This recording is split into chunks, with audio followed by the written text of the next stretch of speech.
Allahu Allahu Allahu Allah Allahu. Adab salat, maka beliau katakan di sini adalah adabnya, bukan hanya masalah hukumnya saja, tapi juga berkaitan dengan masalah adab bagaimana seseorang menghadap kepada Allah Subhanahu wa taala di dalam salatnya. Beliau menyatakan di sini fa idza faragta, apabila kamu telah selesai min taharatil hadathi, dari mensucikan diri dari hadas, yaitu berwudu. Kita tahu ada hadas besar dan hadas kecil. Hadas besar dengan kita mandi wajib, dan hadas kecil dengan kita berwudu sehingga terangkat daripada hadas itu semuanya. Apabila telah selesai daripada wudunya, wa taharatil khubuthi, dan begitu pula suci dari najis pada apa? Fil badani wa thiyabi wal makan. Pada badannya itu bersih dari najis, kemudian pakaiannya juga suci daripada najis, juga tempatnya suci daripada najis. Nah, ini kan kalau kita lihat dalam fikih syariat di rinci lebih dalam lagi. Apa yang disebut badan? Nah, yang disebut badan menurut syariat adalah apa yang zahir. Kita ini kan bagian dalam tubuh kita ini bawa najis, kan begitu ya. Lalu kan dikatakan harus suci dari najis. Mana bagian tubuh kita ini yang harus suci dari najis? Adalah bagian zahir kulit dan rambut kita ini adalah harus suci dari najis. Termasuk dalam masalah zahir tubuhnya adalah apa? Yaitu bagian dalam mulutnya, bagian mulutnya ini, kemudian bagian dalam hidungnya, dan juga bagian dalam matanya. Ini termasuk sesuatu yang hendaknya diperhatikan ketika dia berwudu dan ketika dia mau sholat, maka harus suci dari najis. Sehingga apabila misalnya gusinya berdarah, ya harus berkumur terlebih dahulu ketika dia memang mau sholat. Kemudian pakaian, apa yang disebut dengan pakaian? Pakaian adalah segala sesuatu yang dibawa ketika sholat. Apa saja yang dibawa dalam sholat itu disebut sebagai pakaian. Nah, itu semuanya harus suci dari najis pula. Apa yang dibawa dalam sholat? Ya, bajunya, sarungnya, kaos dalamnya, ya, itu juga semuanya harus bersih dari najis. Dia bawa kopiahnya, wanita mukenanya, lalu kemudian apa saja yang dibawa ketika sholat. Misalnya dia bawa kacamata, ya, dia bawa dompetnya, dia bawa kuncinya, maka apa saja yang kemudian dia bawa di dalam sholat, maka itu termasuk harus suci dari najis, ya, semuanya suci dari najis. Kemudian wal makan, tempatnya juga harus suci dari najis. Apa yang dimaksud dengan tempat? Yaitu apa yang terkena bagian tubuhnya dan yang terkena pakaiannya. Apa saja yang terkena tubuhnya dan terkena pakaiannya, maka haruslah suci dari najis. Dia ketika sholat, maka kemudian kan meletakkan kedua tangannya. Nah, tempat meletakkan kedua telapak tangannya ini pun harus suci dari najis. Dia letakkan wajahnya, terkena bagian wajahnya, tempat tersebut, maka harus suci dari najis. Yang tidak terkena, tidak apa-apa berarti. Kan yang dimaksud di situ yang terkena saja dari tubuhnya dan dari pakaiannya. Nah, jadi misalnya ini ridaknya dia bawa, maka ketika ridaknya jatuh ke bawah pun ke tempat yang suci dari najis.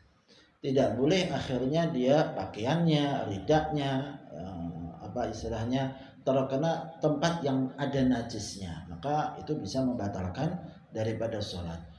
Kalau misalnya dia sholat, ternyata di bagian tengah-tengahnya itu kosong, ya, nggak ada nggak kena pakaiannya, nggak kena tubuhnya, ada najis, boleh nggak apa-apa, selama tidak terkena daripada tubuhnya dan tidak terkena pakaiannya.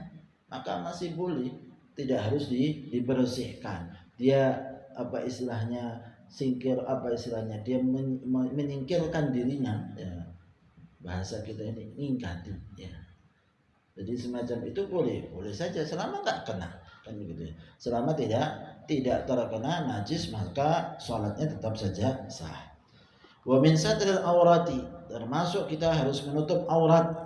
Syaratnya di dalam sholat menutup auratnya. Mana? Minas surati ilar rukbati, dari bagian surah lutut pusarnya sampai lututnya. Kalau dikatakan minas surah ilar rukbah, ya istilahnya antara, ya. Kalau dikatakan antara daripada lutut dan pusarnya, maka lutut dan pusarnya itu tidak termasuk daripada aurat. Tapi karena untuk menyempurnakan tidak menutup aurat antara lutut dan pusarnya, kecuali ya lutut dan pusarnya juga ditutup. Maka dalam hal ini kita madhab Syafi'i menghendaki bahwa pusar dan lutut itu termasuk daripada aurat bagi laki-laki yang perlu ditutup ketika sholatnya dan juga ketika dalam kehidupannya. Karena auratnya bagi laki-laki itu dalam semua keadaan, jumpa dengan siapapun ya juga antara pusar dan lutut. Sedangkan bagi wanita adalah seluruh tubuhnya kecuali wajah dan kedua telapak tangannya. Fastaqbilul qiblata qa'iman. Lalu selanjutnya apa? Menghadap kiblat, termasuk syaratnya dalam hal ini menghadap kiblat. Menghadap kiblat itu dengan apanya? Dengan bagian dadanya. Menghadap kiblat itu. Sehingga kepalanya mau noleh kepada manapun tidak ada masalah, tidak membatalkan sholat. Orang yang berdiri sholatnya itu menghadap kiblat dengan bagian dadanya. Orang yang sholatnya dalam keadaan duduk juga dengan bagian dadanya. Kemudian juga orang yang dalam keadaan berbaring menghadap kiblat ya juga dengan dadanya. Hanya saja bagi orang yang sholatnya terbaring, ya, dalam keadaan terbaring semacam itu, apa istilahnya bahasa kita ya melumah, ya terbaring aja lah, nggak enak. Dengan tubuhnya maka menghadap kiblat dengan apa? Menghadap kiblat dengan kepala. Menghadap kiblat dengan kepalanya. Maka kepalanya tidak boleh menoleh pada saat itu. Kalau dia nggak bisa diangkat kepalanya, maka menghadap kiblat dengan kedua telapak kakinya. Telapak kaki bagian mana? Bagian yang tidak istilahnya terkena pada saat kita berpijak di atas, ya. Ada yang melengkung itu, ya, itu namanya ahmoseh. Ahmoseh itulah yang kemudian dihadapkan ke kiblat pada saat kita sholat. Apabila sholatnya dalam keadaan terbaring, kaki dihadapkan ke kiblat semacam itu. Qa'iman, dalam keadaan berdiri, sudah, ya, muzawijan baina qadamaika, ya, yaitu sejajar antara kaki yang satu dengan kaki yang lainnya, antara kanan dengan kiri. Ini yang maksudnya antara dirinya, ya, bukan dengan yang lainnya. Bihaitsu la tadummuhu, ya. Dengan apa keadaannya? Tidak dempet antara kaki kanan dengan kaki kiri. Jangan sampai nempel. Jangan sampai nempel. Waktu berdiri dikasih jarak. Afdolnya jaraknya itu adalah satu kilan ini. Ya, itu utamanya. Jangan terlalu besar. Mau jaga gawang sepak bola atau gimana ini? Ya, kan begitu, ya. Ini mau sholat, ya. Jadi jaraknya cukup 1 kilan saja antara kaki yang kanan dengan kaki yang kirinya. Wastawi qa'iman, dalam keadaan dia tegap berdiri, jangan sampai masih dalam keadaan bungkuknya, kan begitu, ya. Sungguh-sungguh bahwa badannya tegak berdiri. Yang namanya berdiri itu apa? Yang namanya berdiri adalah menegakkan tulang punggungnya. Itulah yang namanya berdiri menurut syariat. Tsumma iqra, lalu kemudian bacalah. Baca apa ini? Qul a'udzu birabbin nas. Sebelum masuk salat ini. Ini sebelum sebelum masuk ke salat baca a'udzubillahi minasyaitonirrajim, bismillahirrahmanirrahim, qul a'udzu birabbin nas. Ya, baca itu. Tahassunan biha minasyaitonirrajim. Untuk jaga dirinya, membentengi dirinya dari gangguan syaitan. Bahwa syaitan itu paling ketol kita ini kalau sudah sholat, maka dia akan berusaha untuk supaya kita ini lalai di dalam sholat kita ini. Kenapa? Karena Allah menyatakan inna sholata tanha anil fahsya'i wal munkar. Orang yang sholat itu kata Allah Subhanahu wa ta'ala bisa mencegah daripada perbuatan keji dan mungkar. Maka kalau sholatnya berhasil, setelah selesai sholat, maka dia akan jauh daripada maksiat. Kalau sholatnya berhasil, kalau sholatnya bisa khusyuk dengan sungguh-sungguh, maka itu yang dikhawatirkan oleh syaitan. Maka dia berusaha berbagai macam cara untuk bisa kemudian kita ini lupa di dalam sholat dan tidak ingat Allah Subhanahu wa ta'ala, tidak khusyuk di dalam sholatnya. Dan kita ini ada hawa nafsu, ada syaitan. Kalau hawa nafsu itu ganggunya satu tapi terus menerus, itu yang kalau hawa nafsu tidak kreatif. Nafsu itu enggak kreatif. Dia kalau mau melalaikan kita ya dengan satu pekerjaan, dengan satu hal, maka dia akan terus semacam itu, ganggu dengan itu saja, enggak pindah-pindah. Itu berarti dari hawa nafsu. Tapi kalau syaitan itu kreatif dia. Kenapa? Pengalaman. Kan begitu. Biasanya diterima pekerjaan kalau sudah berpengalaman. Berpengalaman berapa? 2 tahun. Tukang jahit biasanya kan begitu. 2 tahun supaya kemudian diterima di suatu pekerjaan atau apa saja pekerjaan, pasti kemudian diminta sudah berpengalaman. Lah pengalamannya syaitan itu berapa lama? Sudah ribuan tahun. Orang seperti kita ini tahu lemahnya di mana. Oh, ini paling diingatkan pasar sudah lari misalnya. Oh, ini diingatkan dengan keluarganya sudah lupa. Maka mereka syaitan itu akan berganti-ganti. Enggak bisa lewat sini, dia ganti dengan yang lainnya. Enggak bisa lewat sini, ubah terus. Ya, itu gangguan syaitan. Maka kita perlu untuk kemudian minta pertolongan kepada Allah Subhanahu wa ta'ala dengan bacaan qul a'udzu birabbin nas. Maka kan Anda lihat itu surat An-Nas. An-Nas itu qul a'udzu birabbin nas, malikin nas, ilahin nas. Sifatnya Allah itu 3. Nah, sifatnya Allah 3 kita sebutkan. Qul a'udzu birabbin nas, rabbin nas, ilahin nas, kemudian malikin nas. Ya. Kita sebutkan 3 ini sifatnya Allah Subhanahu wa ta'ala yang mengurus manusia, Tuhannya manusia dan pemilik manusia. Kita minta perlindungan dari apa?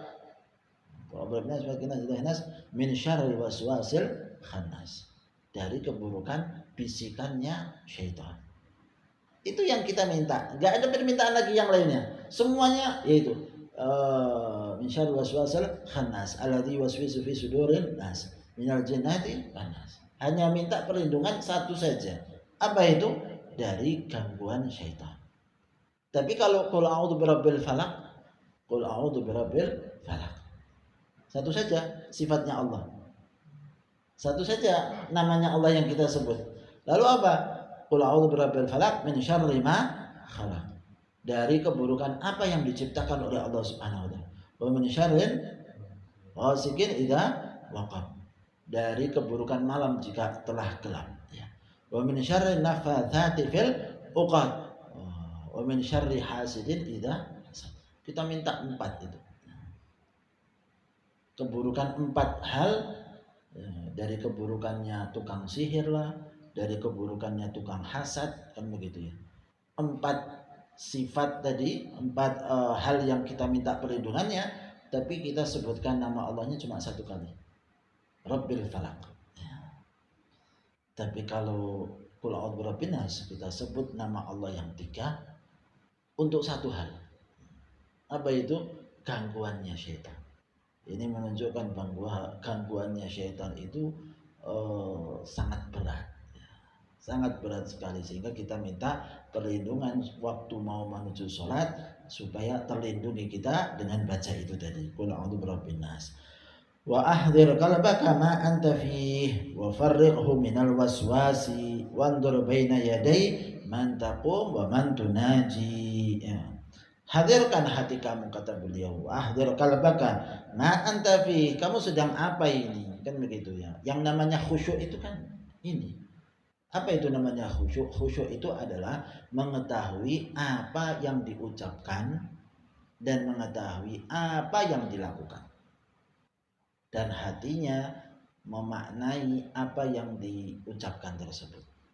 Jadi 3. Yang namanya khusyuk harus terpenuhi 3 ini, yaitu mengetahui apa yang diucapkan, mengetahui apa yang dilakukan, dan mengetahui memaknai apa yang terkandung dalam zikir-zikir, ucapan-ucapan tersebut, ayat-ayat tersebut.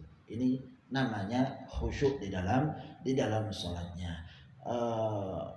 Sedang apa kita? Oh, kita sedang sholat, kan begitu. Oh, sedang mau sholat ini, takbiratul ihram, Allahu Akbar. Tahu, terkadang seseorang takbiratul ihram kerjakan sholat sampai selesai, dia sedang apa nggak tahu, baca apa nggak tahu. Subhanallah, bacaannya nggak ada yang salah, bacaannya betul semuanya, al-fatihahnya betul, tapi ngawang kemana-mana, hatinya pergi kemana-mana. Anda coba kalau waktu waktu naik sepeda motor. Sebenarnya kita ini waktu naik sepeda motor kita sedang khusyuk. Kita sedang tahu kita ini sedang naik sepeda motor, hati-hati orang yang di sebelah kanan, di sebelah kiri. Oh, fokus luar biasa kita ini. Coba kita ngawang di dalam sepeda motor. Nah, berat. Ada tiang listrik sudah 20 tahun di situ. Ditabrak, disalahkannya tiang listrik. Sudah ditaruh di situ 20 tahun. Cuman ya karena lagi banyak hutang, kan begitu ya. Itu sedikit kita ngawang, itu langsung kemudian kecelakaan, kan begitu. Dan tidak terjadi kecelakaan kecuali dua-duanya kan ngawang, ya kan begitu. Kitanya ngawang, yang lain juga ngawang. Ya kan begitu. Nah, sholat itu khusyuk ya. Waktu kita naik sepeda motor, waktu kita naik mobil, khusyuk. Diajak bicara orang tapi kan tetap fokus dia. Orang yang naik motor itu kan ataupun naik mobil, bicara itu apalagi telepon gitu ya. Tapi dia berusaha untuk khusyuk. Jangan sampai kemudian terjadi kecelakaan dan lain sebagainya. Sebenarnya itulah yang seharusnya dilakukan. Mengetahui apa yang sedang dikerjakan, mengetahui apa yang sedang dia ucapkan, dan dia memaknai apa yang terkandung dalam zikir-zikirnya yang dibacanya. Wa farriqhu minal waswas, kosongkan hati kita ini daripada waswas. Ya, waswas itu apa? Waswas itu adalah kita ini timbul keraguan tapi tanpa ada dasar. Itu namanya waswas. Kalau kita berhati-hati, itu namanya ada dasar, ada sebab. Ada sebab. Kita bolehlah warak, itulah namanya. Kenapa kita warak? Kenapa kita waswas gitu ya? Kalau warak itu ada dasarnya. Kalau waswas nggak ada dasarnya. Kenapa kita nggak mau makanan ini? Yes, tidak tahu lah. Nggak ada sebab. Ya. Kalau nggak ada sebab itu namanya waswas. Kalau ada sebab ini ya dari orang-orang yang kita nggak tahu sebabnya dari mana, ini ada syubhatnya di sini, kita bisa sebutkan. Nah, kalau ada sebabnya itu namanya kita waspada, itu namanya kita wara, kan begitu. Tapi kalau nggak ada sebabnya itu namanya waswas. Bingung terhadap satu keadaan, tapi kita tidak bisa tahu sebabnya apa. Nah, kita ini tidak diminta waswas. Waktu kita wudhu, jangan lama-lama. Waktu kita di kamar mandi, Jangan lama-lama. Kita ini diminta untuk dalam syariat itu tidak was-was, jelas semuanya. Bagaimana cara istinja yang benar tanpa kemudian ada timbul was-was di dalam diri kita. Dan sahabat Nabi Shallallahu Alaihi Wasallam adalah orang-orang yang tidak mengenal was-was, tidak kenal was-was dalam masalah taharah, tidak mengenal was-was dalam sholat. Ada orang sholat Allahu Akbar, diulang lagi, kurang ya khusyuk. Allahu Akbar, kok enggak nyaman. Allahu Akbar, imamnya Assalamualaikum warahmatullahi, ya dianya masih Allahu Akbar terus. Ya. Nah ini kan berarti tertipu. Ya. Dia menganggap dengan mengulang-ulang itu, oh saya belum khusyuk misalnya, oh saya belum mantap, ya belum mantap, ya. Sehingga kemudian diulang lagi dan diulang lagi. Apa yang terjadi? Kerugian yang besar. Kerugian yang besar ketika kemudian dia tidak bisa ikut sunnah Nabi. Apa sunnah Nabi? Imam takbiratul ihram, kita langsung setelahnya takbiratul ihram. Itu sunnahnya Nabi. Sunnahnya Nabi lebih daripada apapun. Ya, sehingga jangan kita turuti was-was tersebut yang akhirnya menyebabkan kerugian yang besar bagi kita dengan tidak mendapatkan sunnah-sunnah Rasulullah Shallallahu Alaihi Wasallam. Wandur baina yaday man taqumu wa man tunaji. Ya. Ingatlah, perhatikanlah kita ini mau menghadap siapa, kan begitu ya. Kita ini mau berdiri dan bermunajat kepada siapa ini? Kita akan menghadap Allah, bermunajat kepada Allah. Maka akan disebutkan dalam kisah Sayyidina Ali Zainal Abidin, beliau itu ketika wudhu sudah pucat basi, wajahnya berubah ketakutan. Ditanya, kenapa kok kamu semacam ini? Oh, kamu nggak tahu bahwa habis ini saya mau berdiri menghadap siapa? Ini kan menunjukkan sudah dari wudhunya beliau khusyuk. Maka kan dalam pembahasan disebutkan siapa yang khusyuk di dalam wudhunya, insya Allah salatnya pun bisa khusyuk. Tapi kalau wudhunya sambil bicara, sambil ya tidak khusyuk, maka juga dikhawatirkan salatnya pun juga tidak khusyuk. Sehingga hadirkan itu, hadirkan bahwa kita ini mau berdiri di hadapannya siapa, bermunajat di hadapan siapa. Anda saja misalnya sajalah dipanggil sama Bapak Jokowi, besok ngadep sendirian, gak ada siapa-siapa, ya, wah sudah dredeg, ya. Bagaimana nih bajunya disiapkan yang apik bisa, ya.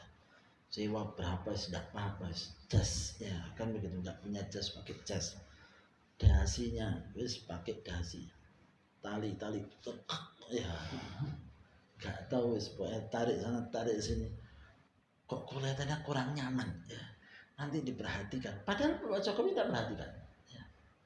Ini kan begitu, ya.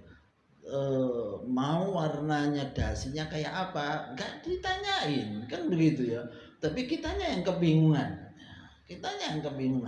Nanti kemudian bagaimana pakai batik lah misalnya, pakai batiknya warnanya pas, ini jahitannya harus pas, ya kalau nggak pas nggak nyaman, ya nanti bagaimana ini yang satu garisnya di sini, ini yang satu garisnya di sini. Kalaupun garisnya di mana, presiden nggak tanya itu, tapi kitanya yang kebingungan, ya. Dengan penampilan kita sendiri. Sandal jepit, jangan, ya masa pakai sandal jepit, ya pakai sepatunya bagaimana baru, ya kaos kakinya beli, padahal presiden ya nggak melihat ya Anda pakai kaos kaki atau tidak, kan begitu ya. Kitanya saja yang kemudian kebingungan, ini baru ada presiden, kalau belum menghadap Tuhannya presiden, kan begitu ya, yang ngurus presiden, yang angkat presiden, ya. Dan lain sebagainya. Gimana gitu, yang punya dunia, yang punya akhirat Allah, yang punya surga, yang punya neraka Allah, maka ya perlu diperhatikan, ya. Bagaimana omongan kita, bagaimana pakaian kita, bagaimana hati kita, Jangan sampai hatinya kotor ya. Karena Allah melihat hati, yang dilihat adalah hati seseorang berusaha untuk benar-benar khusyuk di hadapan Allah, tidak mikirkan yang lain. Kalau saja kita di hadapan presiden itu ada nyamuk ya, ada lalat, suaranya kita tenang, ini presiden ya kan begitu. Masa di depan presiden gini ya nggak mungkin ya. Jadi tenang, nggak apa-apa masuk ya, gizi tambah dikit ya, beda daripada yang lain ya. Mau gimana, Anda di hadapan presiden seperti itu kan wajar, Anda seperti itu tuh wajar. Kenapa? Ada sesuatu yang diagungkan kan begitu lah ya. Bagaimana pengagungan kita terhadap Allah Subhanahu wa Ta'ala, yang Allah menciptakan kita dari sebelumnya tidak ada jadi ada. Bayangkan istarok sajalah 50 tahun yang lalu kita ini tidak ada belas kan begitu, tidak ada belas, kita ini kosong. Dari sesuatu yang tidak ada jadi ada. Itulah Allah Subhanahu wa Ta'ala. Beda dengan Raja Namrud ya kan. Ketika didatangi sama Nabi Ibrahim, Nabi Ibrahim mengatakan, siapa Tuhan kamu wahai Ibrahim? Ditanya sama Raja Namrud. Maka Nabi Ibrahim mengatakan, Tuhanku Allah Subhanahu wa Ta'ala yang menghidupkan dan mematikan. Maka Raja Namrud mengatakan, ini ada dua pembantunya, yang satu dibunuh, yang satu dibiarkan hidup. Menurut saya sama dengan Allah. Saya menghidupkan dan saya mematikan. Bukan itu yang dimaksud, kan begitu ya. Yang namanya menghidupkan dan mematikan itu menghidupkan dari sesuatu yang tidak ada menjadi ada.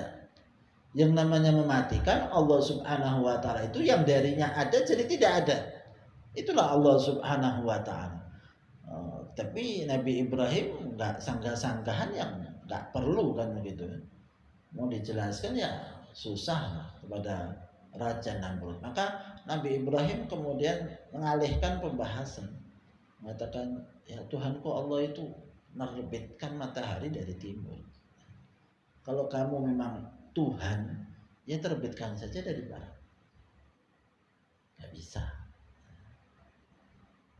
karena memang sebenarnya nggak ada kekuatan, sangat lemah siapapun. Fir'aun itu pun juga tahu bahwa dirinya lemah, hanya saja faktor merasa dirinya berkuasa inilah yang khawatir kekuasaannya jatuh, dia pun ya sudah menghalalkan segala cara kan gitu ya. Semacam itu seseorang harus tahu bagaimana dia bermunajat kepada Allah, menghadap kepada Allah Subhanahu wa Ta'ala. Wastahi an tunaji maulaka biqalbin ghafilin wa sadrin mahshunin biwaswasid dunya wa khaba'ithis syahwat. Malulah kita ini kepada Allah Subhanahu wa Ta'ala. Kalau kita ini munajat kepada Allah Subhanahu wa Ta'ala sedangkan hatinya dalam keadaan lalai ya. Batinnya, dadanya dipenuhi dengan waswas tentang perkara-perkara dunia, keburukan-keburukan syahwat. Malu kita ini kepada Allah. Allah kan yang lihat kita ini, Allah yang sedang memperhatikan hati kita. Maka kan istilahnya apa ya, malu ini sangat baik. Kalau seseorang kemudian punya rasa malu dalam dirinya. Malu itu kan malu kepada Allah, malu kepada Rasul Shallallahu Alaihi Wasallam, malu kepada manusia. Dan apa istilahnya, sifat malu itu baik ya. Rasul mengatakan al-haya la ya'ti illa bi khairin. Rasa malu itu tidak mendatangkan kecuali mendatangkan kebaikan ya. Sehingga enggak apa-apa orang malu sama manusia, sehingga tidak berbuat maksiat. Ya memang harus seperti itu diri kita ini. Maka kemudian juga harus malu kepada Allah Subhanahu wa Ta'ala.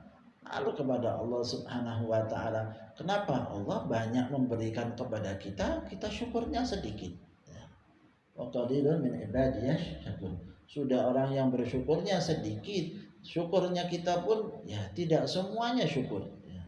Hanya kadang-kadang saja bersyukur kepada Allah Subhanahu wa taala, sedangkan waktunya kebanyakan lalai. Waktunya kebanyakan malah ngikuti daripada hawa nafsunya. Sekarang kok diizinkan berdiri menghadap Allah. Siapa yang dapat taufik? Ya, kitanya. Yang ngasih taufik siapa? Allah. Jadi kita ini dikasih taufik oleh Allah untuk kemudian sholat. Padahal penuh maksiat. Ini kan berarti pemberian. Maka kan dikatakan oleh para ulama, alhamdulillah ala kulli ni'matin. Wa minan ni'ami qauli lakal hamdu. Ya Allah, saya ini bersyukur kepadamu ya Allah atas semua nikmat. Atas semua nikmat. Termasuk nikmat yang aku dapatkan adalah aku bisa mengatakan alhamdulillah. Orang bisa bersyukur itu juga pemberian dari Allah. Maka bagaimana bisa bersyukur atas syukur tersebut? Tidak bisa. Maka kan orang-orang soleh itu semakin dekat kepada Allah, semakin malu mereka, semakin tahu bagaimana bersikap kepada Allah Subhanahu wa taala.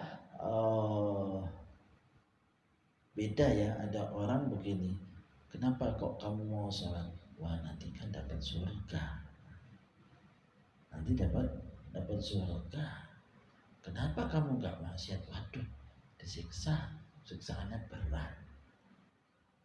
Itu beda dengan orang yang kemudian kenapa kok nggak maksiat, nggak disukai sama Allah. Lain kan begitu ya. Kenapa kok taat? Ini yang disukai oleh Allah. Saya cinta sama Allah. Penggeraknya kalau sudah namanya cinta, penggeraknya kalau sudah rasa malu dalam dirinya. Maka kan makna takwa itu apa sih? Sebagian mengatakan di antara makna takwa adalah jangan posisikan diri kita pada suatu keadaan hingga harus diperintah sama Allah. Dan jangan posisikan diri kita pada satu keadaan hingga Allah harus melarang kita. Itu kan luar biasa ini. Para ulama itu kalau apa ya istilahnya, kalau mendefinisikan sesuatu itu sangat lengkap ya, luas sekali. Kayak seperti kita ini sebagai karyawan sama direktur, sama majikannya, kan begitu ya. Ada karyawan, direktur, sebelum diperintah sudah mengerjakan. Ya, peraturannya inilah kamu masuk perusahaan, kan begitu ya. Perusahaan masuknya jam 8, pulang jam 4, kan begitu. Terus ini pekerjaannya ini. Wah, dia kerjakan. Sebelum jam 8 sudah datang. Siap-siap masuk kantornya, kan perlu persiapan lah ini dan lain sebagainya. Sehingga jam 8 atau bahkan sebelum jam 8 sudah mulai kerja. Direktur majikannya lihat ini, wah, beda dengan orang jam 8. Jam 8 itu kadang berangkat dari rumah jam 8. Habis itu ganti-ganti pakaiannya ya di tempat perusahaan. Seragam lah, ganti seragam. Akhirnya mulainya jam 9. Direkturnya lihat ini marah. Kamu itu datang tuh harus sebelumnya. Nah, ini kan memposisikan diri pada satu keadaan hingga harus diperintah sama majikan.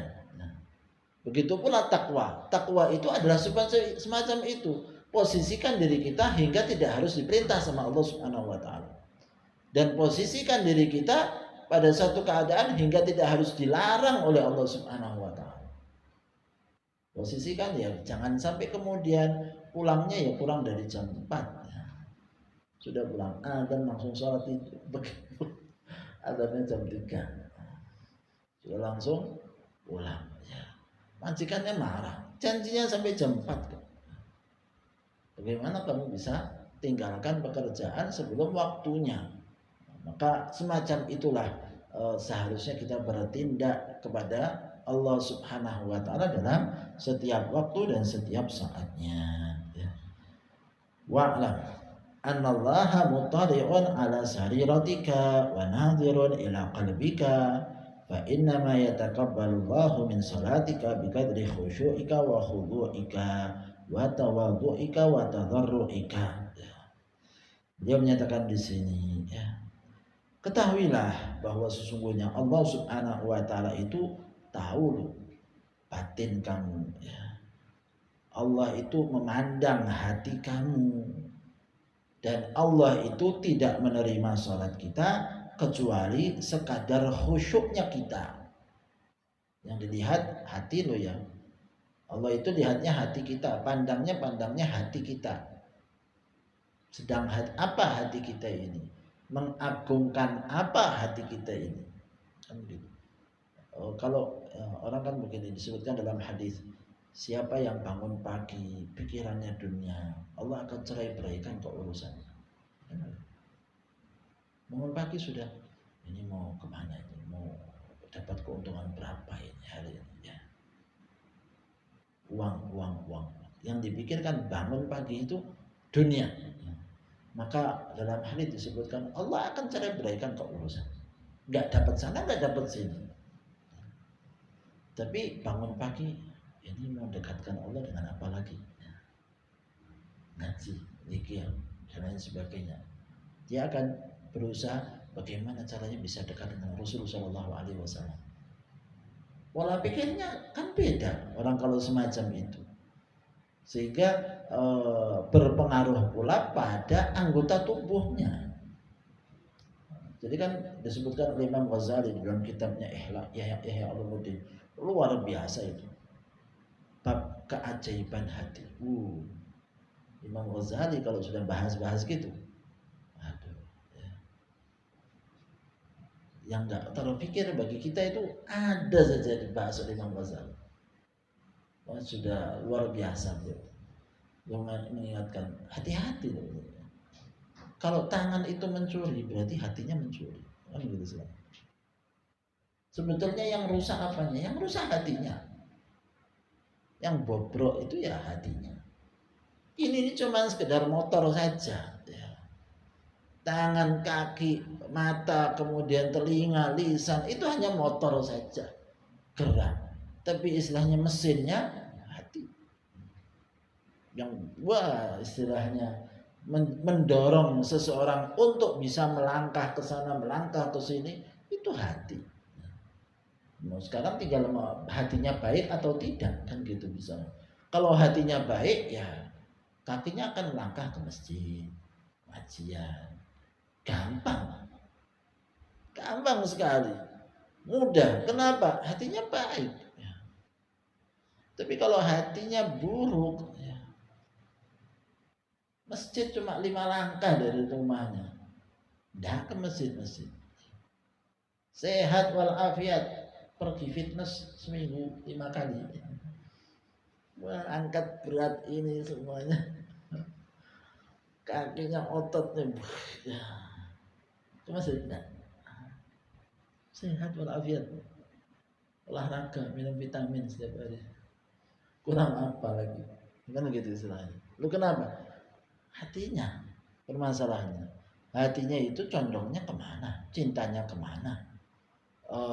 Warajulun qalbuhu mu'allaqun bil masajid. Kan disebutkan dalam hadis bahwa nanti ada naungan arsy, termasuk diantaranya siapa? Seorang yang hatinya terkait dengan, bukan badannya loh, bukan badannya selalu di masjid, bukan, tapi hatinya yang terkait dengan masjid.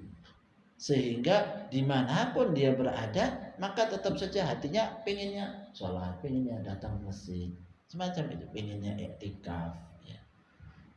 Sehingga tempat itu semuanya menjadi pendorong adalah hati. Maka kan bagaimana para salaf kita itu sangat perhatian terhadap masalah hati.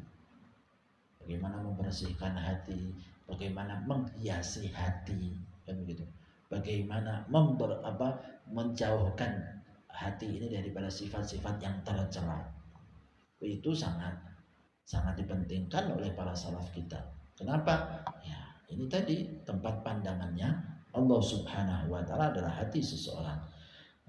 Allah tidak akan terima salat kita kecuali sesuai kadar khusyuknya kita, khudu'nya kita, bagaimana tunduknya hati kita, bagaimana munajatnya hati kita kepada Allah Subhanahu wa taala. Itulah yang dilihat, bukan gerakan tubuhnya. Gerakan tubuhnya ruku, gerakan tubuhnya sujud, tapi hatinya sombong. Gimana bisa semacam itu? Artinya tidak terima kalau suruh ke belakang, gak mau. Hatinya pengennya tunjukkan orang. Ya kalau semacam itu hatinya ya gak dilihat oleh Allah Subhanahu wa taala. Maka orang itu kemudian perhatian bagaimana menundukkan hati. Nah, menundukkan hati itu, tahulah hati itu dengan kebesaran Allah, kan begitu ya. Jadi dikatakan oleh para ulama, kenapa sih orang itu punya penyakit hati yang banyak? Kok bisa kibir, kok bisa hasad, kok bisa ujub, ya. Kok bisa cinta dunia, kok bisa riya? Kenapa bisa semacam itu? Pangkalnya adalah hatinya belum kenal Allah. Itu permasalahan. Kalau hatinya kenal Allah dengan sungguh-sungguh, penyakit itu semuanya hilang. Kenal itu bukan teori ya. Kenal itu ya sudah manggrok di dalam hatinya. Apa kenal Allah? Allah itu maha besar. Allah itu melihat saya. Kok saya mau pamer? Tidak mungkin. Orang kalau sudah tahu bahwa dia dilihat oleh Allah, cukuplah penglihatan Allah. Gak butuh penglihatan orang. Sehingga akan hilang itu sifat pamernya, riyaknya, cinta dunianya. Tahu Allah Subhanahu wa taala yang berhak berkuasa, bagaimana saya kok bisa sombong? Tahu bahwa Allah itu yang memberikan nikmat-nikmatnya, yang membagi nikmatnya siapa? Allah. Maka saya nggak mungkin hasad kepada orang lain. Hatinya tidak akan hasad. Maka pangkalnya itu tadi. Apa itu? Kenal nggak hatinya sama Allah? Kalau nggak kenal kepada Allah, salah alamat, kan begitu istilahnya. Oh berarti ya kenapa kok bisa riya? Hatinya nggak tahu bahwa dia dilihat oleh Allah. Mungkin teorinya tahu, mungkin teorinya dia tahu, cuman masuk dalam hatinya enggak bahwa dilihati oleh Allah. Seperti tadi kita ngadep presiden saja sudah kebingungan, kenapa? Takut dilihat bajunya salah, takut dilihat dasinya salah, takut dilihat sepatunya dan lain sebagainya. Itu seharusnya kita ini terhadap Allah. Takut dilihat bahwa hati kita masih kotor, masih cinta sama dunia, masih ngejar dunia, masih kemudian bermaksiat, masih penuh dengan kotor. Wih, kok dilihat sama Allah ya. Sedangkan Allah Maha Agung, Maha Mulia, melihat segala sesuatu apa yang ada dalam hati kita. Kok ya hatinya masih cintanya sama Allah, membesarkannya bukan membesarkan Allah. Wah itu ya, mantapkan dalam diri kita, penuhi hati kita dengan pengenalan kepada Allah, bahwa Allah itu Maha Agung, Allah itu Maha Besar, Allah itu lihat kita dalam setiap keadaan kita, sehingga akhirnya penyakit-penyakit itu akan hilang. Tidak ada lagi kibir, nggak ada lagi banggakan amalnya, itu ujubnya sudah nggak ada. Loh, kenapa? Saya bisa sholat, Allah yang kasih taufik. Saya bisa ibadah, itu yang ngasih taufik adalah Allah. Sehingga nggak perlu merasa bangga terhadap diri sendiri. Hilang itu semua penyakit-penyakit hati apabila seseorang benar-benar mengenal Allah Subhanahu wa ta'ala. Saya kira itu apa yang kita